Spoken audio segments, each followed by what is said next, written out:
அனைவருக்கும் இரவு வணக்கம். நான் உங்கள் ராணி சுரேஷ். என்னதான் பகலில் பேசி நான் 4 மணிக்கு வீடியோ போட்டேங்க. அது அப்லோட் ஆகவே இல்லை கடைசி வரைக்கும். சரி என்ன பண்ணுறது அப்படின்ட்டு இவ்வளோ நேரம் வெயிட் பண்ணி பார்த்துட்டு ஆகலை. நமக்கு அவ்வளோதான் விதி. இந்த நைட்டு இந்த லைட்டு முன்னாடி இப்போ உட்காந்து பேசினா தான் வீடியோ தெளிவாக எடுத்து போட்டோம்னா அது ஆக மாட்டேங்குது. அது என்னன்னே தெரியல, ராசி போல். சரி ஓகே, நான் என்ன பேச வந்தேனோ அதை பேசிடுறேன். வீடியோ நேற்று ஃபோட்டோவோட போஸ்ட் போட்டேன். அதாவது உலகிலேயே மிக கடினமான சிறை என்னன்னா நிம்மதி இல்லாத வீடு அப்படின்னு சொல்லிட்டு போட்டு நானும் ஹஸ்பண்ட் இருக்க மாதிரி ஒரு ஃபோட்டோ கீழே போட்டேன்.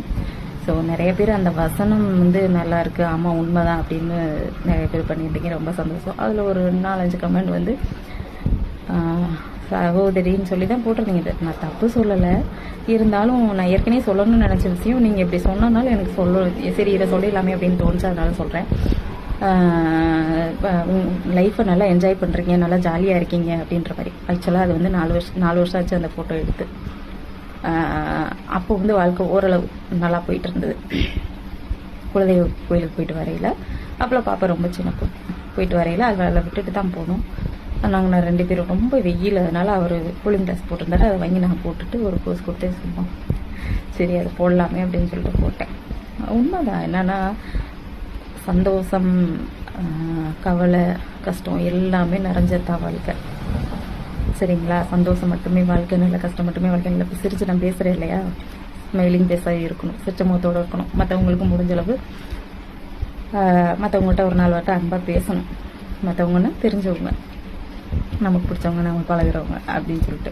அதான் நான் இருக்கலாம் தம்பி, நம்ம குடும்ப உறவுகள், பக்கத்து வீடு, இது அந்த மாதிரி சொல்கிறேன். சரியா? சிரிச்ச முகத்தோடு இருக்கணும். அழுதுட்டு என்னென்ன ஒரு பிரயோஜனம் இல்லை. அழுக வருதா, தனியாக உட்காந்து அழுதுட்டு முடிச்சிடணும். அவ்வளோதான். பிரச்சனை யாருக்கு இல்லை. என் வாழ்க்கையெல்லாம் நீங்களாம் ஒரு நாள் வாழ்வீங்களா? 8 வருஷம் அப்படி சிரிச்ச முகத்தோடு கடந்து போயிட்டே இருக்கேன். நான் என்னோட வாழ்க்கைன்னு சொல்லலை, யாரோட வாழ்க்கையை நம்ம சந்தோஷமா இருக்கும்னு நினச்சிருவோம். அவங்க வாழ்க்கையை ஒரு நாள் வாழ முடியுமா கேட்டால் ஓடிடுவோம். அது என் வாழ்க்கையாக இருக்கட்டும், மற்றவங்க வாழ்க்கையாக இருக்கட்டும். புரியுதா? இங்கே அவங்கவுங்களா இருக்க வரைக்கும் சந்தோஷம். அடுத்தவங்க வாழ்க்கையை வாழணும்னு நினச்சோன்னு வைங்க, நிம்மதி போயிடும். தயவு செஞ்சு சொல்கிறேன், அப்படின்னு நினைக்காதீங்க. ஏன்னா கஷ்டங்கிறது யாருக்கு இல்லை. லைஃப்பில் சந்தோஷம் கஷ்டம் எல்லாமே ஒரு சின்ன பார்ட்டு தான். நான் காலையிலே சிரிப்போம், மத்தியானம் அழுவோம், சாயந்தரம் சண்டை வரும், திரும்ப பேசிக்குவோம், சிரிச்சுப்போம். ஸோ இதெல்லாம் இது இப்படியே இருக்காது. எல்லார் லைஃப்லையும் சந்தோஷம் மட்டுமே வாழ்க்கை இல்லை, எவ்வளவோ இருக்குது. ஸோ அவங்க சந்தோஷமாக இருக்காங்களே, நம்ம அப்படிலாம் நினைக்காதீங்க. நிறைய